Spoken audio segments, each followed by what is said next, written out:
¿Qué sucede cuando un piloto de la Luftwaffe capturado, que espera acabar en un campo de prisioneros o algo peor, recibe en cambio la orden de sus captores estadounidenses de subir a la cabina y enseñarles a volar? Mayo de 1945. Alemania se desmoronaba. Las ciudades que antes se alzaban imponentes no eran más que ruinas carbonizadas y la otrora temida Luftwaffe era una sombra de lo que había sido. Por toda Europa, hombres que habían luchado durante 6 brutales años se encontraban de repente prisioneros, refugiados o cadáveres en la cuneta. Parecía el fin del mundo, pero en Baviera, en un aeródromo llamado Lechfeld, algo extraordinario estaba esperando, algo tan avanzado que parecía pertenecer a otra era. Las tropas estadounidenses que llegaron a Lechfeld no eran infantería ordinaria, sino que formaban parte de un grupo especializado, hombres encargados de incautar y estudiar la tecnología enemiga antes de que pudiera ser destruida o capturada por otros. Entre los cráteres de las bombas y los aviones abandonados, se topaban con hangares llenos de elegantes aviones que no se parecían en nada a los P-51 Mustang o los bombarderos B-17 a los que estaban acostumbrados. Estas máquinas eran más rápidas, más ágiles y llevaban motores que no hacían girar hélices, sino que escupían fuego, el Me-262, el primer caza a reacción operativo del mundo. Para los estadounidenses fue como abrir una puerta al futuro, pero junto a estas máquinas había algo igual de sorprendente, un hombre de unos 40 años con un desgastado uniforme de la Luftwaffe que no opuso resistencia cuando se le acercaron.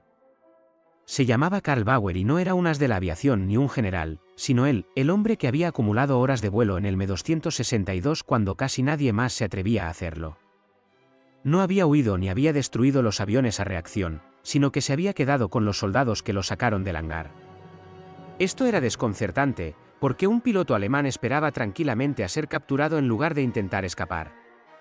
La respuesta, como pronto descubrirían, era tan práctica como impactante. Los estadounidenses no solo querían ver esos aviones, querían pilotarlos y para eso necesitaban a alguien que supiera exactamente cómo manejar sus peculiaridades, sus peligrosos motores y sus cabinas extrañas. Ese hombre era Bauer. Al principio, la sospecha flotaba en el aire, allí estaba un oficial de la Luftwaffe, técnicamente el enemigo, de pie en un campo capturado. El procedimiento normal habría sido sacarlo a punta de pistola y encerrarlo tras alambre de púas, pero la situación distaba mucho de ser normal.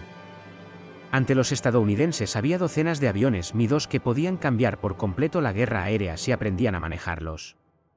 Así que, en lugar de una jaula de prisión, llevaron a Bauer a la pista de vuelo. Imaginen lo extraño que fue ese momento. Solo unos días antes, los hombres en las cabinas estadounidenses y los hombres en las cabinas alemanas habían estado tratando de matarse unos a otros en los cielos de Europa. Ahora, esos mismos estadounidenses le pedían a un alemán que se subiera a su avión y les enseñara cómo no matarse a sí mismos por manejar mal un motor. Las líneas entre amigos y enemigos se difuminaban bajo el rugido de las turbinas de los aviones. Barr comenzó a explicar en un inglés entrecortado, a veces gesticulando, a veces señalando los indicadores y las palancas. Los estadounidenses escuchaban con atención. Todo lo relacionado con el Mi-262 les resultaba desconocido, los instrumentos métricos, las etiquetas en alemán, una secuencia de arranque tan sensible que, si se apresuraban, el motor podía apagarse o incluso explotar. No se parecía en nada a los aviones de pistón que conocían. Era una tecnología peligrosa y el margen de error era mínimo. Un piloto recordó más tarde los nervios que sintió al sentarse en la cabina por primera vez. Los indicadores le miraban fijamente en un idioma que no entendía, el acelerador parecía delicado y el morro del avión parecía alargarse infinitamente. Bore se inclinó, tocó un dial y dijo simplemente, despacio, siempre despacio, o se romperá. Ese consejo, dado por un hombre que debería haber sido un enemigo, puede que salvara vidas estadounidenses en los días siguientes. La extrañeza no terminó ahí. En algunos de los aviones capturados, los estadounidenses pintaron apresuradamente estrellas blancas sobre las esvásticas, como si intentaran borrar el pasado con un trazo de pincel. En una escena surrealista, un piloto alemán se ató al asiento trasero de un Me-262 de 2 plazas, mientras un estadounidense se sentaba delante. Los motores rugieron, el avión avanzó y, por primera vez, el ejército de los Estados Unidos voló en el arma diseñada para destruirlos. Lo que ocurrió en aquella pista de Baviera una simple transferencia técnica, sino un momento de contradicción humana, de cooperación nacida de la desesperación, de respeto forjado por la necesidad y de un silencioso entendimiento de que la supervivencia a veces pesaba más que la lealtad. Pero la verdadera tensión no había hecho más que empezar, porque volar el Mi-262 no solo era peligroso, sino casi suicida para cualquiera que conocía sus secretos. La aproximación al aeródromo de Lechfeld no se parecía en nada a las sangrientas batallas que habían marcado el avance aliado por Europa en mayo de 1945. El ejército alemán se estaba derrumbando por todas partes, las unidades se rendían por miles, los soldados abandonaban sus puestos y los civiles esperaban nerviosos en las carreteras con sábanas blancas en las manos. Aún así, nadie podía estar seguro de lo que les esperaba en un aeródromo militar en lo profundo de Baviera cuando los estadounidenses llegaron con las armas preparadas. Esperaban resistencia, pero en su lugar encontraron un silencio solo roto por el crepitar de los incendios que aún ardían en la distancia. La pista se extendía ante ellos, marcada por los cráteres de las bombas. Los hangares parecían destrozados por los bombardeos anteriores, pero por dentro era otra historia. Las primeras tropas que atravesaron las amplias puertas de acero se quedaron atónitas. Aparcados en filas, algunos dañados y otros intactos, había elegantes aviones a reacción de color gris plateado con morros en forma de tiburón y alas en flecha, aviones diferentes a todo lo que la mayoría de esos hombres había visto jamás. Algunos susurraron el mismo pensamiento, parecen sacados del futuro. El Mi-262 era una visión fascinante y desconcertante para los estadounidenses. Era como si hubieran entrado en un laboratorio donde la guerra del mañana ya les esperaba. Entonces, entre los escombros y los aviones, vieron a hombres con uniformes de la Luftwaffe, no escuadrones de defensores armados, sino un pequeño grupo de ingenieros, mecánicos y un piloto que se comportaba con tranquila confianza. Se llamaba Karl Bauer y no levantó las manos presas del pánico ni corrió a refugiarse, sino que dio un paso adelante y habló en un inglés entrecortado: «Soy piloto de pruebas». Los estadounidenses no sabían qué pensar. ¿Era una trampa, un truco? Bauer parecía más cansado que amenazante, más bien como un hombre que entendía que la guerra había terminado. Los soldados lo rodearon con sus rifles apuntando, esperando órdenes. Normalmente, un oficial de la Luftwaffe de su rango habría sido detenido de inmediato, pero cuando el Gis miró a su alrededor y vio los relucientes aviones que llenaban los hangares, algo cambió. Este hombre no era un prisionero más, era la clave para desbloquear las máquinas que los rodeaban. Mientras unos pocos soldados mantenían sus armas apuntando, otros comenzaron a inspeccionar las cabinas. La confusión se apoderó de ellos casi de inmediato, los controles estaban etiquetados en alemán, los medidores funcionaban en el sistema métrico y los mecanismos del acelerador les resultaban desconocidos. No eran solo trofeos capturados, eran aviones muy peligrosos que podían revelar secretos invaluables o matar a cualquiera lo suficientemente descuidado como para encenderlos. Fue entonces cuando el papel de Bauer quedó claro: él era el único hombre que conocía cada tornillo, cada medidor, cada movimiento de estos aviones a reacción. Durante años había arriesgado su vida como piloto de pruebas jefe de Messerschmitt, pilotando prototipos cuando los motores fallaban en pleno vuelo, cuando las alas vibraban, cuando el tren de aterrizaje se negaba a bloquearse. Había sobrevivido a fallos mecánicos que aterrorizarían incluso a los ases veteranos de la aviación, y ahora, en este aeródromo destrozado, esas experiencias se convirtieron en un salvavidas para los estadounidenses. Un oficial lo apartó a un lado. «Usted conoce estos aviones», asintió. «¿Puede mostrarnos cómo funcionan?» Otra pausa y luego una respuesta tranquila: «Sí, pero con cuidado, mucho cuidado». Los estadounidenses no confiaban plenamente en él. ¿Cómo iban a hacerlo? Apenas unos días antes, hombres con uniformes como el suyo habían destrozado bombarderos aliados con los mismos aviones que ahora estaban aparcados en esos hangares. Pero también sabían que no tenían otra opción. El Mi-262 estaba años por delante de cualquier avión aliado. Cada hora que pasaba era una carrera contra el tiempo, no solo para comprender el avión, sino para asegurarse de que los soviéticos, que avanzaban desde el este, pusieran sus manos sobre ellos primero. Así que, en lugar de enviar a Bauer bajo custodia, lo mantuvieron cerca. A sus ingenieros, asustados pero cooperativos, se les ordenó quedarse con las máquinas y explicar todo. Los soldados los vigilaban de cerca, sin bajar nunca los rifles, pero por ahora ya no eran prisioneros, sino instructores involuntarios. Los estadounidenses actuaron con rapidez y asignaron a hombres de un pequeño equipo de inteligencia técnica que más tarde se ganaría el apodo de «los magos de Watson».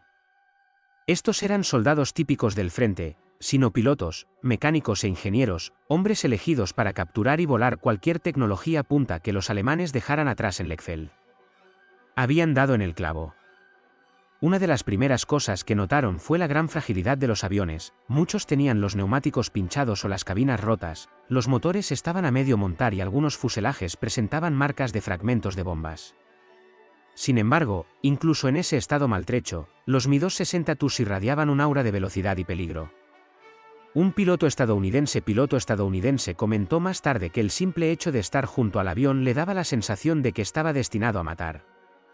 Bauer caminó lentamente a lo largo de la fila de aviones capturados explicando en su inglés entrecortado qué significaba cada pieza. Señaló los motores Jumbo 004 advirtiendo que podían apagarse si se aceleraban demasiado rápido. Golpeó un indicador y les dijo qué números significaban vida y cuáles significaban un desastre ardiente para los estadounidenses. Era surrealista, allí estaba el piloto enemigo enseñándoles con calma los secretos del avión que había aterrorizado a las tripulaciones de bombarderos en toda Europa. A medida que avanzaba el día, la tensión entre captores y cautivos comenzó a difuminarse. Los miembros del GIS bromeaban incómodos, algunos incluso posaban para fotos en las cabinas, pero bajo todo ello había una creciente conciencia de que se encontraban al borde de algo completamente nuevo y cada palabra de Bauer tenía peso. Pero las palabras eran una cosa y otra muy distinta era sentarse en la cabina y confiar en un prisionero alemán para que te guiara en un vuelo real, y esa prueba se avecinaba más rápido de lo que nadie esperaba. Karl Bauer había vivido toda la guerra aérea de Alemania. No era un as glamuroso con un recuento de victorias pintado bajo su cabina, era algo diferente, alguien que trabajaba en las sombras de las fábricas y aeródromos de Messerschmitt, pilotando máquinas que nadie más se atrevía a tocar.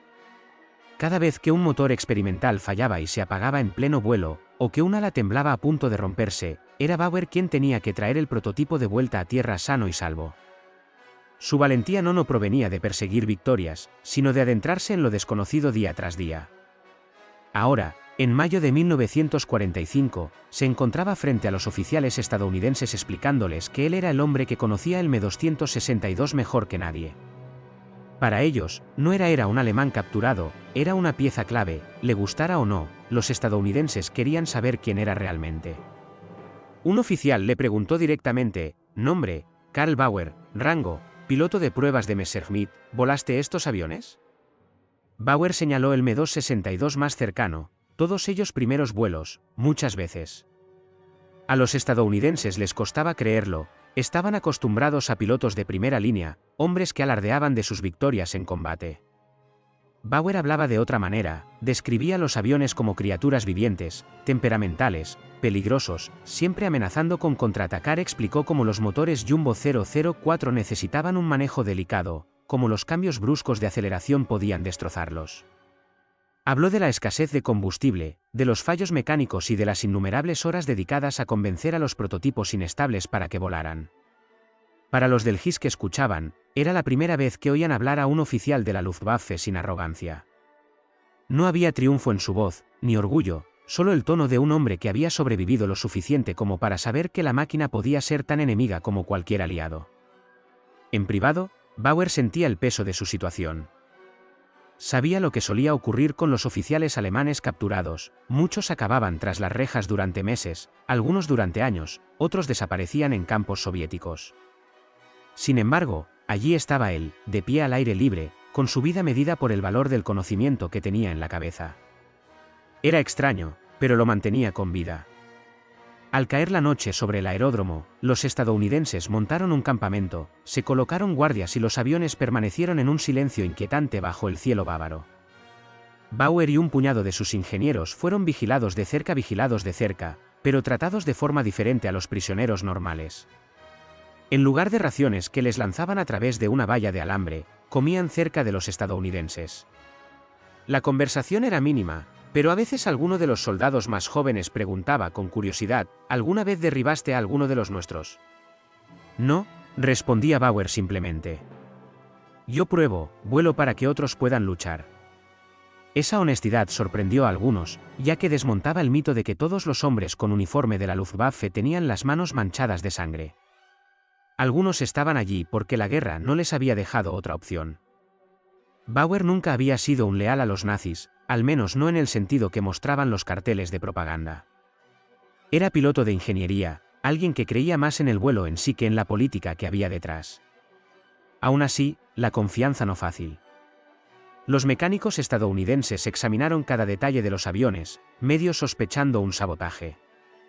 Le pidieron a Bowe que repitiera las instrucciones, verificaron sus respuestas e incluso lo obligaron a sentarse en la cabina y hacer una demostración. Cuando les mostró cómo había que avanzar lentamente los aceleradores para evitar destruir los motores, observaron sus manos con atención. Si hacía un movimiento en falso, sabía que le podría costar muy caro. Hubo momentos de tensión. En un momento dado, un piloto estadounidense se inclinó hacia él y le dijo en voz baja: «Sabes, si nos mientes, si uno de nuestros chicos cae por esto, no habrá una segunda oportunidad». Bauer lo miró a los ojos y respondió: «Yo también quiero vivir, te lo aseguro». Esa respuesta fue suficiente por el momento, pero el papel de Bowers no era solo técnico, sino simbólico. En ese aeródromo, estadounidenses y alemanes se vieron obligados a estar codo con codo, no como enemigos, sino como hombres que contemplaban el futuro de la aviación. Por un breve instante, las líneas de la guerra se difuminaron. Se confiaba más en los conocimientos de un prisionero que en el rifle de un soldado, pero las palabras y las promesas pronto se enfrentarían a su prueba definitiva, porque los estadounidenses no conformaban con escuchar, querían volar y para eso necesitarían a Bauer en la cabina junto a ellos. El día llegó más rápido de lo que nadie esperaba. Los estadounidenses habían escuchado, tomado notas y mirado con creciente curiosidad en las cabinas, pero las notas en papel no significaban nada si nadie podía hacer despegar el avión. Necesitaban más que teoría, necesitaban pruebas de que esos aviones de aspecto extraño podían ser pilotados con seguridad por sus propios hombres. Eso significaba una cosa: Karl Bauer volvería a subirse al Mi-262. Vez con sus captores. La máquina elegida era poco común, un Metu-62 de 2 plazas, construido normalmente como caza nocturno, cuya cabina alargada tenía espacio para Bauer y un piloto estadounidense. Los soldados se reunieron mientras los dos hombres se abrochaban los cinturones en un silencio cargado de tensión. Los espectadores sabían que, en el momento en que los motores rugieran, la historia estaba a punto de cambiar. Dentro de la cabina, el ambiente era tenso. El piloto estadounidense, un joven capitán de la unidad técnica, miró los indicadores desconocidos. «No sé leer alemán», murmuró frustrado. Bauer se inclinó, tranquilo pero firme. «Mira este», dijo señalando un dial. «Temperatura demasiado alta, motor averiado». El estadounidense frunció el ceño. «¿A qué velocidad subo el acelerador?» La respuesta de Bauer fue breve, muy despacio, sin prisas, trátalo como si fuera cristal. El Jumbo 004 cobró vida escupiendo humo antes de estabilizarse en un rugido constante. Los hombres en tierra retrocedieron instintivamente. Nadie allí había oído antes un motor a reacción tan de cerca. Sonaba extraño, crudo, como si el aire mismo se estuviera desgarrando. El avión rodó por la pista agrietada. Su morro era largo y pesado para el estadounidense. Todo le parecía mal. La respuesta del acelerador era lenta, los instrumentos eran extraños y la aceleración del jet era diferente a la de cualquier caza de pistón que había volado, a medida que aumentaba la velocidad. Bauer hizo un gesto y el Mi-262 se elevó limpiamente hacia el cielo bávaro. El aeródromo se encogió debajo y, por un momento, incluso la tensión se desvaneció. El piloto se maravilló de la velocidad, el horizonte parecía acercarse a ellos más rápido de lo que podía procesar. Boar, en el asiento trasero, se mantuvo tranquilo, siempre atento, pensando con anticipación: el jet no te espera. La prueba fue corta, solo una vuelta alrededor del campo, pero cada segundo se grabó en la memoria. Cuando el piloto tiró de la palanca un poco para descender, el jet no redujo la velocidad como se esperaba. El pánico se reflejó en su voz. «No está bajando», espetó Barr rápidamente. «Paciencia, déjala planear, el jet sigue adelante». Era una lección que salvaría vidas. Un avión de hélice perdía velocidad al reducir el acelerador, pero el Mi-262 no. Para manejarlo, un piloto tenía que pensar con mucha antelación. El verdadero peligro era el aterrizaje: si se iba demasiado rápido sobrepasabas la pista, demasiado lento y los frágiles motores podían apagarse. El jet se alineó para aterrizar. El sudor goteaba de la frente del estadounidense mientras intentaba equilibrar la velocidad, el descenso y los nervios. «Manténla estable», le indicó Bore. «No luches», luchara contra él. Las ruedas chirriaron contra la pista, rebotaron una vez y luego se estabilizaron. El avión se deslizó hasta detenerse y los motores se apagaron. Habían sobrevivido en tierra. Los soldados estallaron, no con vítores, sino con incredulidad. Un avión alemán capturado días atrás acababa de volar con un estadounidense a los mandos. Lo imposible se había hecho realidad. Ese vuelo abrió la puerta. Uno tras otro, otros pilotos estadounidenses se subieron a las cabinas. Algunos tenían a Bauer o a uno de sus ingenieros en el asiento trasero, otros aprendían observando y probando.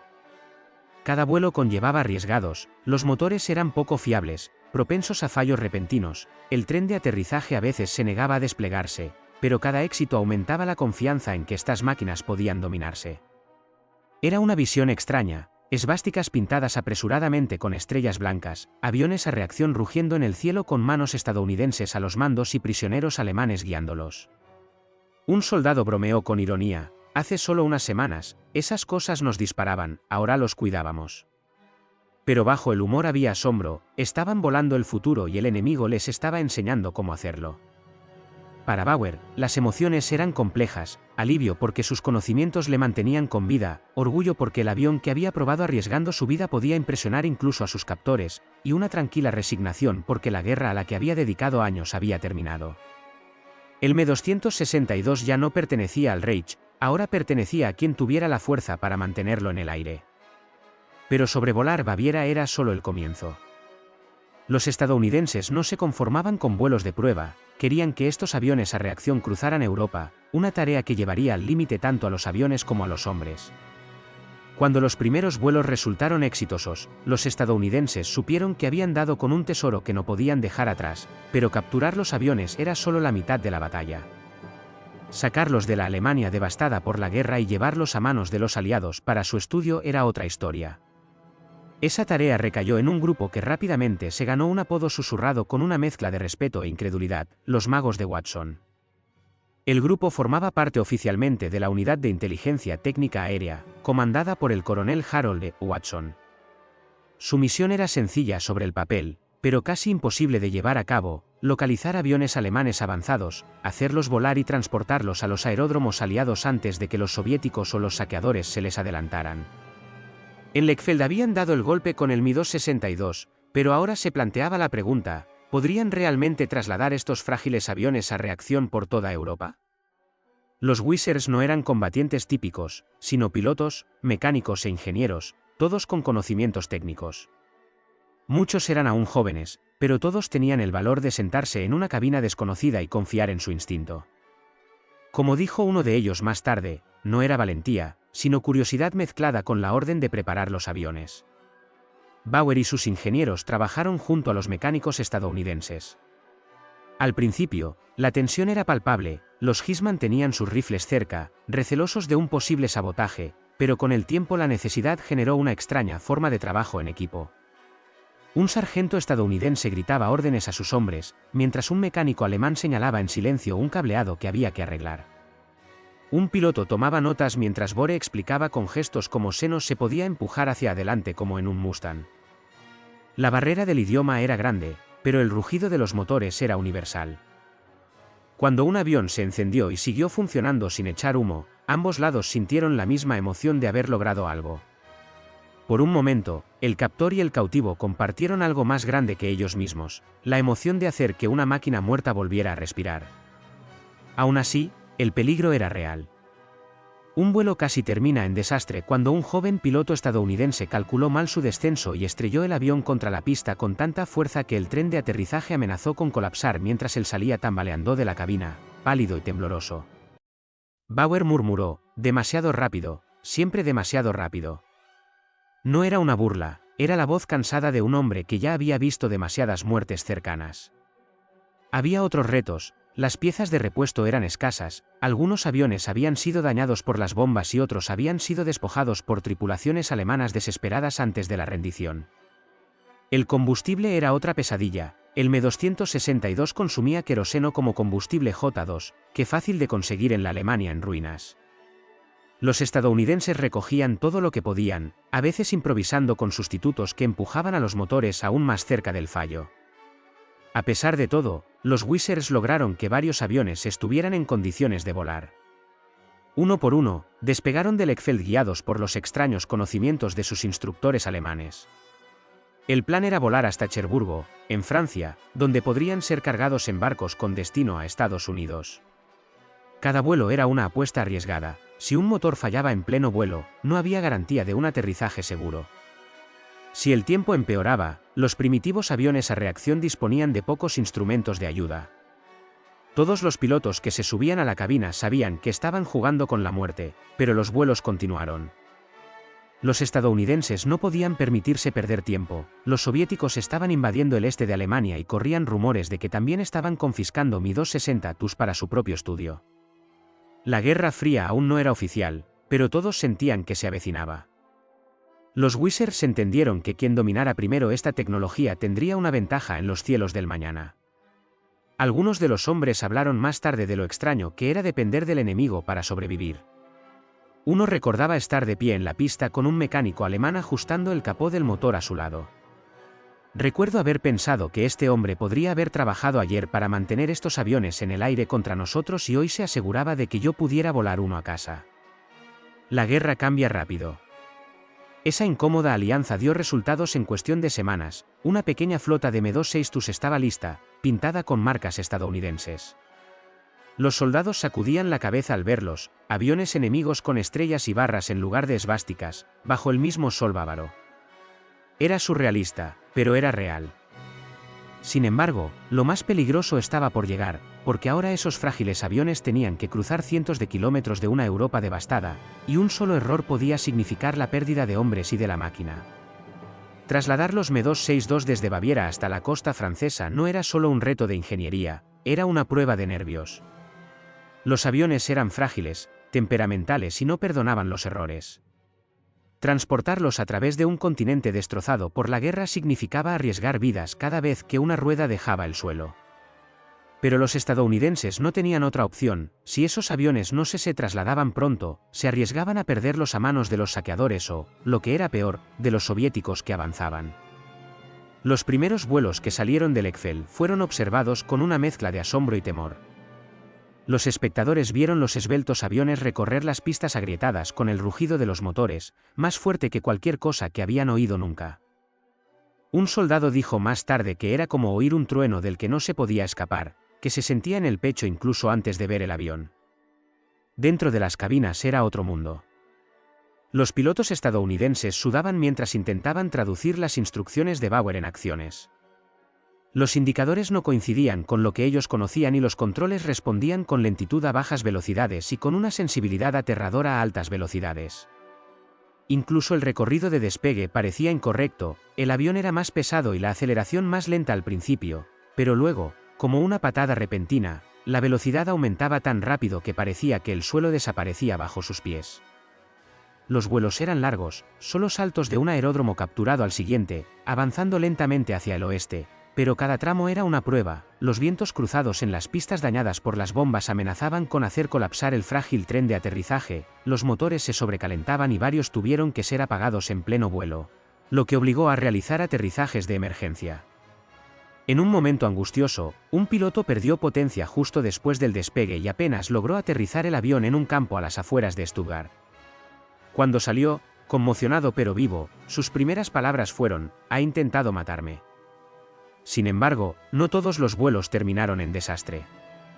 Contra todo pronóstico, la mayoría tuvo éxito. Los pilotos ganaron confianza con cada tramo, aprendiendo el ritmo del avión.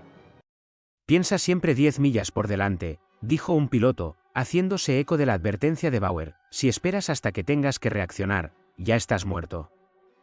Los alemanes que viajaban en algunos de los traslados llevaban su propia y extraña carga desde hacía años, habían servido a un régimen que exigía lealtad hasta la muerte y ahora iban atados junto a los estadounidenses, con sus esvásticas pintadas y un silencio pesado. Compañeros, no exactamente, pero en la cabina no había lugar para la ideología, solo había confianza, escasa y renuente, pero real. Un teniente estadounidense recordó más tarde un momento en el aire con un ingeniero alemán detrás de él, no hablamos ni una palabra en todo el vuelo. Cuando aterrizamos, me dio una palmada en el hombro, como para decirme buen trabajo, y pensé que lo más extraño, este hombre que podría haber rezado por mi muerte el mes pasado está orgulloso de que haya regresado con vida hoy. En junio, suficientes aviones habían hecho el viaje a Cherburgo como para que los muelles se convirtieran en una vista surrealista, elegantes cazas alemanes alineados junto a buques de carga aliados, trabajadores que los subían a cubierta y los amarraban bajo banderas estadounidenses, lugareños en Francia que se reunían para mirar y susurrar sobre las extrañas máquinas con alas en flecha y morros de tiburón, niños que señalaban sin saber si temerlas o admirarlas. El transporte en sí mismo entrañaba riesgos, no eran máquinas robustas construidas para un almacenamiento prolongado, los motores podían corroerse por el aire salino y las piezas delicadas podían romperse bajo la tensión. Los estadounidenses hicieron lo que pudieron, engrasaron las juntas, sellaron los motores y embalaron las piezas de repuesto, pero incluso mientras amarraban el último M-262, sabían que no todos los aviones sobrevivirían al viaje. Lo importante era que algunos lo hicieran, lo suficiente para estudiar y aprender. Detrás del logro técnico había algo más profundo, la imagen de los pilotos alemanes sentados en cabinas marcadas con estrellas estadounidenses captaba las contradicciones de enemigos de guerra, socios renuentes una semana y la siguiente, demostró lo rápido que se difuminaban las líneas cuando la supervivencia, la curiosidad y la ambición tomaban el control. En esas pistas de aterrizaje y en esas cabinas, los hombres vivían una verdad tácita. A veces, la máquina importaba más que el uniforme. Al avión no le importaba quién lo pilotara, solo que se pilotara correctamente, y tanto para los estadounidenses como para los alemanes, darse cuenta de eso creó un vínculo más fuerte que la propaganda.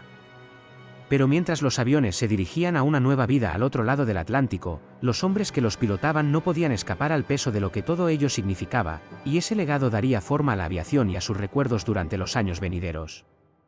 Cuando los barcos que transportaban los M-260 TUS llegaron a las costas estadounidenses, el estado de ánimo entre los pilotos e ingenieros que los habían transportado era una mezcla de alivio e incredulidad, alivio por haber sobrevivido a una prueba que pocos fuera de su círculo conocían, e incredulidad por el hecho de que la guerra hubiera terminado, ya que habían pasado sus últimos días pilotando aviones enemigos con marcas estadounidenses en Wright Field, Ohio. Ingenieros, mecánicos y pilotos de pruebas se reunieron alrededor de los aviones a reacción mientras se descargaban, con sus fuselajes plateados brillando bajo la luz del sol. Algunos parecían maltrechos por el viaje, pero aún así parecían artefactos de un futuro aún por escribir. Las fuerzas aéreas del ejército de los Estados Unidos no perdieron tiempo, desmontaron los aviones a reacción, estudiaron los motores, la aerodinámica y los controles. Los pilotos de pruebas estadounidenses, muchos de ellos veteranos de combate en Europa y el Pacífico, llevaron los MiG-260 al aire para verlos por sí mismos. Sus informes confirmaron lo que ya se había intuido en Alemania: el avión estaba años por delante de cualquier otro en el aire, rápido, elegante, letal en las manos adecuadas, pero también frágil, exigente y plagado de defectos que provenían de haber sido lanzado a la guerra antes de tiempo. Karl Bauer, por su parte, no fue enviado a un campo de prisioneros, sino que fue interrogado y, finalmente, volvió a encontrar trabajo en la aviación después de la guerra, en parte gracias a los conocimientos que poseía y a la forma en que los compartió cuando más importaba. Su historia se convirtió en una de supervivencia, no a través de la resistencia o la huida, sino a través de la cooperación, en el momento en que el mundo esperaba hostilidad por parte de los estadounidenses que volaban con él. El recuerdo de esa cooperación permaneció vivo años después. Uno de los magos admitió que, cuando vio a Bauer por primera vez, imaginó que ese hombre había vitoreado mientras los bombarderos aliados ardían. Sin embargo, en esos peligrosos vuelos, Bauer había arriesgado su propia vida para mantener con vida a sus captores. Era una ironía que nadie podía ignorar: un piloto alemán que mantenía a salvo a los pilotos estadounidenses en la cabina del arma más avanzada de Hitler, armas más avanzadas de Hitler, el M-262. Este no cambió el resultado de la Segunda Guerra Mundial cuando entró en combate, ya que Alemania se habían agotado, los pilotos no estaban lo suficientemente entrenados y el número de aliados era abrumador, pero el jet cambió el futuro. Sus lecciones se incorporaron directamente a los diseños de la posguerra a ambos lados del Atlántico. Estados Unidos estudió sus motores, su aerodinámica y sus defectos, y los aplicó a la siguiente generación de cazas. La Unión Soviética hizo lo mismo con los jets que capturó. En pocos años, nuevos aviones más rápidos, más potentes y más fiables surcaban los cielos, descendientes directos de las extrañas máquinas capturadas en Lechfeld. Pero la historia de Lechfeld no se limita a la tecnología, se trata de personas atrapadas en momentos que desafiaban la simplicidad del nosotros contra ellos, soldados que esperaban encerrar a prisioneros y se encontraron escuchándolos, ingenieros que pensaban que su trabajo moriría con el Reich y acabaron salvando la vida de sus enemigos. Y pilotos que se habían entrenado para destruir estos aviones y de repente se encontraron pilotándolos con alemanes atados al asiento trasero. Hay una moraleja oculta en todo ello: la guerra divide, deshumaniza y empuja a los hombres a ver solo uniformes y banderas. Sin embargo, en el silencio de una cabina, bajo la amenaza de un motor peligroso, nada de eso importaba. La confianza, débil, temporal pero real, creció donde debería haber habido odio. No borró los crímenes del régimen ni el sufrimiento infligido en toda Europa, pero demostró que, incluso en las cenizas de la guerra, la cooperación podía surgir en los lugares más inesperados. Mirando atrás es fácil idealizar esos momentos, imaginar sonrisas y apretones de manos en la pista. La realidad era más dura, la sospecha persistía, la amenaza de muerte se cernía sobre cada despegue, pero lo más importante era que los hombres decidieron volar juntos de todos modos. Demostraron que, incluso en un mundo destrozado, la supervivencia a veces significaba ver la humanidad en la persona que tenías al lado, sin importar el uniforme, y tal vez esa es la lección que vale la pena llevar más allá de la historia de los aviones y los pilotos capturados. El progreso, ya sea en tecnología o en la vida, a menudo llega cuando dejamos de aferrarnos a las viejas divisiones y empezamos a preguntarnos qué podemos construir incluso con aquellos a los que antes llamábamos enemigos. Así que la próxima vez que oigas hablar del Metus Institute, de los magos de Watson o de la extraña cooperación en Lechfeld, recuerda esto: el futuro no siempre lo decide quien gana o pierde una batalla, a veces se configura por la elección de compartir conocimientos, de confiar en el momento y de mirar más allá de la guerra el tiempo suficiente para pilotar juntos el avión. Si esta historia te ha hecho pensar, si te ha permitido vislumbrar la humanidad en el caos de la guerra, asegúrate de suscribirte para no perderte el próximo capítulo de Los Rincones Ocultos de la Historia.